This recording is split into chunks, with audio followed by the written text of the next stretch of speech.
Bonjour chers amis qui aiment l'histoire. Dernièrement, j'ai vu des échanges sur les réseaux sociaux à propos de la danse. Il y a certains qui disent non, les Africains aiment trop danser, etc. Il faut danser moins, il faut faire ceci moins, il faut faire cela moins. Même si on danse moins, ça n'empêche pas les autres de venir nous agresser, de venir nous piller. Le problème de la danse, ce n'est pas le problème de la danse. Le problème, c'est que les autres viennent nous attaquer parce que pour l'instant, ils ont les armes les plus puissantes. Ils ont des entreprises, des multinationales puissantes. C'est de ça qu'il s'agit. Est-ce que vous avez enregistré le nombre de danses que les Africains font? Il faut arrêter de se flageller soi-même. Alors, c'est pour ça que je voudrais parler de la danse. Quand vous regardez dans la création, là, à part l'être humain, vous avez vu une créature qui danse? Je répète, quand vous observez la création, à part l'être humain, vous avez vu une créature qui danse. Cela veut dire que la danse est une haute expression de la condition humaine. Je répète, la danse est une haute expression de la condition humaine. Celui qui danse est un vrai humain. Voilà. C'est pas parce que les autres ne savent pas danser et parlent de bamboula que vous allez les suivre. Parce qu'il y a des Africains, on les voit, hein. En fait, extérieurement, vous les voyez, ils ont une peau basanée, mais ce ne sont pas des Africains. Non, non, non, ce ne sont pas des Africains. C'est masques blancs, peau noire. Voilà, c'est des masques blancs, peau noire. Voilà. Qui viennent jouer les traîtres contre le reste de l'Afrique. Alors, il y a plusieurs formes de danse en Afrique. Parce que la danse en Afrique, c'est une institution. Je répète, la danse en Afrique, chez les Africains, chez les Noirs africains, c'est une institution. Et c'est une institution qui est multifonctionnelle. Je répète, c'est une institution qui est multifonctionnelle. Par exemple, il y a des danses guerrières. C'est une préparation pour aller au combat. Mais ça se présente sous forme de danse. Mais c'est une préparation pour aller au combat. Même la capoeira au Brésil, les Noirs, la capoeira au Brésil, c'est un art martial dissimulé sous forme de danse. Mais on a vu comment les Zoulous dansent. Mais en fait, c'est des danses guerrières. Les Zoulous, ce qu'ils faisaient là, c'est une danse guerrière. On le voit bien. Pour ne pas dire une danse martiale. Il n'y a pas que. Beaucoup de peuples en Afrique avaient des danses guerrières. Par exemple, ici en Côte d'Ivoire, les peuples qui pratiquent ce qu'on appelle l'institution des classes d'âge. Les peuples qui pratiquent ce qu'on appelle l'institution des classes d'âge. Mais il y a la musique et la danse des classes d'âge. Il y a la musique et la danse des classes d'âge. Ce sont des danses guerrières. Pratiquées notamment par ceux que on appelle les peuples akan-lagunaires, tels que les Ébriers, les Aké lagunaires, en fait les Aké qui sont plus au sud, comme ceux de la zone d'Anyama, d'Alépé, etc. Chez les Abidji, chez les Aladjan, etc. C'est les Jodoukrou, voilà. Musique et danse de classe d'âge. C'est comme ça, ce sont des danses guerrières. Maintenant, chez les autres Akans, chez les Agnis, les Ashanti, etc., là, cette danse guerrière est appelée Fokui. D'autres disent Fokui. Fokui, c'est le même mot. Ce sont des danses guerrières. Les différentes formes de Fokui, ce sont les danses guerrières. Même bientôt chez moi à Diaké, les jeunes vont organiser ce qu'on appelle Abada Festival. Mais l'Abada Festival, l'Abada, c'est une danse guerrière. Notamment chez les Bétibé, les Outilés, d'ailleurs, qui sont les créateurs de l'institution des classes d'âge. Voilà. Il y a aussi la danse du travail. quand les Africains travaillaient, il y avait souvent le travail communautaire. Le travail communautaire. Quand quelqu'un, par exemple, va défricher son champ, etc., et puis, etc., faire la semence, d'abord défricher l'espace pour pouvoir implanter le champ, hein, les membres de la communauté viennent l'aider. Et ce travail se fait dans la chanson, la musique et la danse. C'est comme ça. Ils travaillent en dansant. C'est un encouragement au travail. Quand c'est comme ça, le travail a moins de pénibilité. Le travail n'est pas pénible. Et celui qui reçoit des membres de la communauté pour l'aider à nettoyer son champ, à nettoyer l'espace pour faire le champ, ce qu'il fait, c'est qu'il les donne à manger et à boire. C'est tout. Il les donne à manger et à boire. Et chaque individu, à un moment donné, peut solliciter la communauté pour ce travail-là. Mais c'est un travail qui se fait en dansant. Voilà. C'est comme ça. C'est comme ça. Maintenant, il y a aussi les danses de femmes. Il y a des danses de femmes. Les danses spécifiquement pour la femme. Voilà. Où la femme, disons, montre, je peux dire, la grâce du corps féminin. Hein, et de ces poses plastiques. Vous voyez. C'est important. C'est important. Parce que cette danse des femmes, quand les hommes observent les femmes danser, ça veut dire quoi? Avec où elles montrent la grâce de leur féminité. Mais ça permet la procréation. Parce qu'elles se rendent attirantes. Vous comprenez? Voilà. Ceux qui viennent nous parler d'autre chose là. Hein? Voilà. Nos ancêtres, c'est pas ça. Voilà. Les hommes aiment les femmes aiment les hommes. Il y a même des danses de femmes pour pouvoir, je peux dire, rehausser le désir de s'accoupler. Voilà, c'est comme ça. Donc il y a la danse des femmes. C'est très important. Maintenant, il y a la danse qui marque l'année nouvelle. La danse qui marque l'année nouvelle. Bon, cette année, l'année nouvelle, par exemple, chez les Akans, c'est ce qu'ils appellent, on appelle ordinairement la fête des Ignames. Mais je pense que ce terme français utilisé pour désigner cette institution n'est pas totalement juste. Ce sont des institutions qui marquent l'année nouvelle et qui ont différents noms. Chez les Ashanti, par exemple, cela est appelé Odura. Chez les Agnis, cela est appelé Eloué, ou bien Eloué-Lié. Bon, Eloué-Lié, c'est-à-dire manger la nouvelle Igname, etc. Chez les Nzema et puis chez les Ahanta, c'est Kundum, ou bien Abissa. Kundum, mais chez les Nzema, il y a non seulement le terme Kundum, mais aussi le terme Abissa. C'est les danses qui marquent l'année nouvelle. Voilà. On entre dans la nouvelle année. Voilà. Et à l'intérieur, il y a différents rites et différents rituels. Mais on danse. Voilà. On danse. Notamment, très souvent, on danse aussi au son du grand tambour. Et quand c'est comme ça, le roi lui-même danse. Voilà, le roi lui-même danse. Vous comprenez? Et pendant ces fêtes-là où on danse, on fait quoi? On invite les ancêtres à venir danser avec les vivants. On invite les ancêtres à venir danser avec les vivants.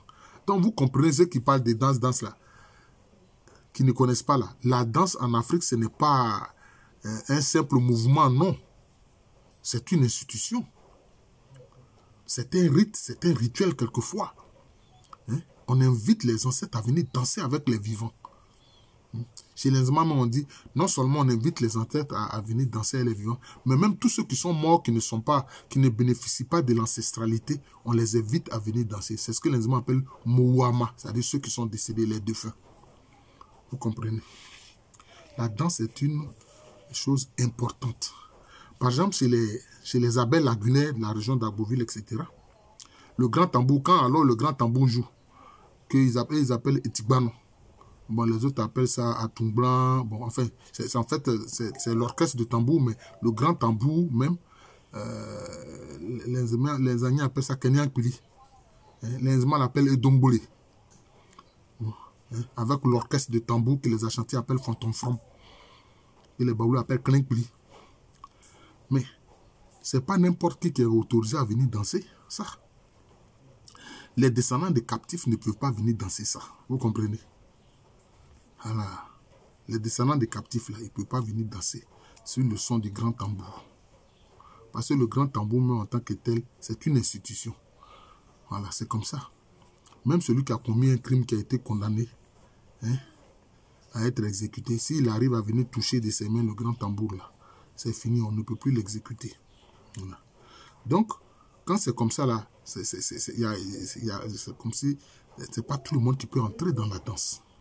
Par exemple, chez les Attiés, qui sont des peuples aussi à Caen-la-Guinée, qu'on trouve en Côte d'Ivoire, dans différents départements, l'Azopé, Alépé, etc.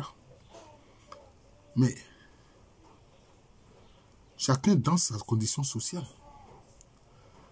Oui, il y a des danses dans lesquelles chacun danse sa condition sociale. Si vous voyez que la personne qui est en train de danser balance une seule main, si c'est la main droite, cela veut dire que c'est son père qui n'est pas d'ascendance captive. C'est son père, disons, est un descendant des ancêtres. Voilà. Son père n'est pas captif. Son père n'est pas descendant des captifs. Vous voyez. Si c'est la main gauche, seule qui balance et que la main droite reste fixe, c'est que sa mère est noble. Si on peut plus parler ainsi, sa mère n'est pas descendante des captifs. Mais si vous voyez que le danseur balance les deux mains, c'est que son père et sa mère sont nobles, ne sont pas descendants des captifs. Donc vous voyez, il y a tout un langage même dans la danse chez les Africains, chez les Noirs. Donc, tel que vous percevez la danse et puis vous parlez de ça sur les réseaux sociaux pour certains là, vous ne savez même pas ce que c'est que la danse en Afrique. C'est une institution. Voilà. C'est une institution. C'est comme ça, il faut comprendre. D'ailleurs, à Haïti, quand les Haïtiens, les Noirs, se préparaient pour se libérer de l'esclavage, avec les mensonges concernant Choualché, avec les amis des Noirs, c'est eux qui ont libéré les Noirs. C'est des histoires, c'est un mensonge historique. Ce sont les Noirs, les esclaves noirs eux-mêmes qui se sont libérés. Mais quand les Haïtiens se sont rassemblés à Bois-Caïma, ils ont fait des rituels, mais ils ont fait quoi? Ils ont dansé. Ils ont dansé. C'est quoi? C'était une danse guerrière pour se préparer au combat. C'est ce qui s'est passé. Il faut comprendre ces choses-là. Maintenant, il y a la danse spirituelle. Il y a des danses de type spirituel. Par exemple, chez les Akans que je connais mieux, il y a la danse du médium, celui qu'on appelle le comien, ou bien le comien. Comien en baoulé, comien en agni, et que les locuteurs tu appelles comme fou. Lui, il danse pour faire quoi? Pour appeler les esprits à venir le chevaucher. C'est-à-dire que les esprits entrent en lui. Vous voyez. Alors, il fait des oracles, il dit des choses, soit pour prédire l'avenir, soit pour guérir, trouver des remèdes pour guérir les malades. Les esprits lui disent, voilà, telle feuille, ça guérit telle maladie, tel remède, ça guérit telle maladie. C'est comme ça. Vous voyez. C'est ça, c'est la danse spirituelle. C'est la danse spirituelle qui est menée par des spécialistes de spiritualité, notamment les comiens, ou les komfu, ou les comiens. Mais aussi, il y a des danses thérapeutiques. Il y a des personnes qui sont malades. On les invite quelquefois à danser pour se libérer de leur maladie. Moi, j'ai vu ce cas-là, notamment chez les Sonrai. Mais c'est un spécialiste qui est en contact avec les esprits. Et c'est lui qui amène des malades à faire cette danse thérapeutique-là, durant laquelle aussi les esprits bienfaisants et les esprits guérisseurs sont invités à venir danser avec les malades, pour soulager les malades. Et moi, j'appelle ça la danse thérapeutique. C'est la danse thérapeutique. Vous voyez? La danse thérapeutique. Donc, la danse n'est pas seulement une affaire de réjouissance. Mais il est évident que quand il y a la danse qui marque l'année nouvelle, bon, on se réjouit. On se réjouit. On se réjouit. On se réjouit parce que, bon, on entre dans l'année nouvelle. Et quand on rentre dans l'année nouvelle, on dit quoi? Ben, que tous les malheurs qui nous ont frappés durant l'année écoulée, là, ne nous touchent plus. Nous entrons dans la nouvelle année avec des pensées nouvelles, avec des comportements nouveaux, etc. Parce qu'il y a eu des séances de purification, hein, de communion avec Dieu, le Créateur, avec la terre-mère, avec les esprits bienveillants, avec les membres des ancêtres. Vous comprenez? Donc, la danse, ce n'est pas n'importe quoi en Afrique. Ce n'est pas seulement faire des gestes, des gesticulations. Non, c'est pas ça. La danse est une institution, mais qui a des fonctions qui est multifonctionnelle. Voilà, c'est une institution qui est multifonctionnelle. C'est ça la danse en Afrique. Il faut comprendre ça. C'est ça la danse en Afrique. Donc, je voudrais à nouveau vous saluer pour que les gens prennent conscience, pour ne pas entrer dans le jeu qui disent que non, les Africains aiment trop danser, etc. Non, non, non, non, non. Parce que vous entrez dans le jeu de ceux qui parlent bamboula, voilà, qui parlent de bamboula, pour vouloir ridiculiser l'Africain, parce que ceux-là, ils ne savent même pas ce que c'est que la danse. Comme je l'ai dit, la danse chez les Noirs, chez les Africains, c'est une institution. On ne danse pas pour danser, non. On ne danse pas pour danser. La danse est une institution multifonctionnelle. C'est ce qu'il faut comprendre. Alors ici, le professeur Alou Kwame René, professeur titulaire d'histoire à l'université Félix Houphouët-Boigny, une université qui est à Abidjan, c'est à Cocody, c'est en Côte d'Ivoire, un pays situé en Afrique de l'Ouest. On voit par exemple dans les régions sahéliennes des danses où l'homme et la femme se font face. D'abord, ils sont à une certaine distance. Et puis, ils dansent en se rapprochant l'un de l'autre.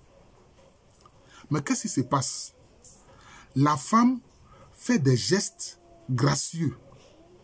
Hein? Des gestes qui montrent sa féminité. Par contre, l'homme, lui, fait des gestes qui montrent sa masculinité, si je puis parler ainsi. Vous voyez? C'est comme ça. Et cette façon de faire chez les peuples sahéliens, on retrouve ça aussi chez les Akans, dans la danse qu'on appelle Adwa. On appelle ça Adwa. Adwa, ça veut dire la biche. Adwa, c'est le nom de la biche. Cette danse aussi est appelée Adwa.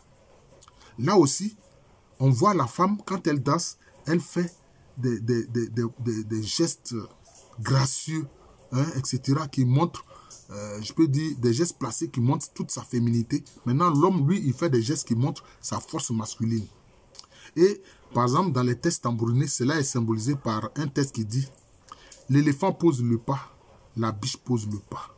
La biche pose le pas, l'éléphant pose le pas. » L'éléphant ici symbolise l'homme masculin, l'homme. Et puis, la biche ici symbolise la femme, l'être féminin. Voilà. Donc, c'est ça. La danse en Afrique, ce n'est pas n'importe quoi. C'est une institution multifonctionnelle. Voilà. Ici, on met quoi en exergue? Le principe de la dualité. C'est le principe de la dualité qui est mis en avant. Le masculin et le féminin et le masculin. C'est de ça qu'il s'agit. Donc, ici, le professeur Alou Kwame René, professeur titulaire d'histoire à l'université Félix Houphouët-Boigny, une université qui est à Abidjan, dans le quartier de Cocody, c'est en Côte d'Ivoire, un pays situé en Afrique de l'Ouest. Chers frères et sœurs, chers amis, cherchez à connaître les traditions de nos ancêtres africains. Et ne jugez pas sans connaître nos traditions, nos institutions, nos coutumes. C'est alors que vous comprendrez. Les Africains ne font rien sans l'idée de sacralité. Voilà. Les Africains, là, ils ne font rien sans l'idée de sacralité. Ce n'est pas comme chez eux, la laïcité est séparée, la sacralité est séparée. Non. Pour eux, toute chose est imbibée de sacralité. C'est comme ça. Toute chose est imbibée de sacralité. Même quand vous voyez le roi qui danse, c'est quoi? Le roi, il représente l'autorité des ancêtres. Donc c'est comme si ce sont les ancêtres qui s'expriment à travers le roi. C'est la même chose aussi avec la reine. Voilà. Et ça, c'est lié aussi au principe de la dualité. Les Akans, qui locuteurs du disent quoi? Le roi, Ohene. La reine, Ohima. Quelquefois on dit Obahima ou Ohima. C'est comme ça, le principe de la dualité. Voilà. Tout est sacré pour les Africains. Voilà. Donc c'est bien qu'ils font attention aux actes qu'ils posent. Voilà. Donc je vous disais que j'enseigne à l'université Félix Houphouët-Boigny, que je suis le professeur Aloukoua Merel, que cette université Félix Houphouët-Boigny à Abidjan, dans le quartier de Cocody, c'est en Côte d'Ivoire, un pays situé en Afrique de l'Ouest.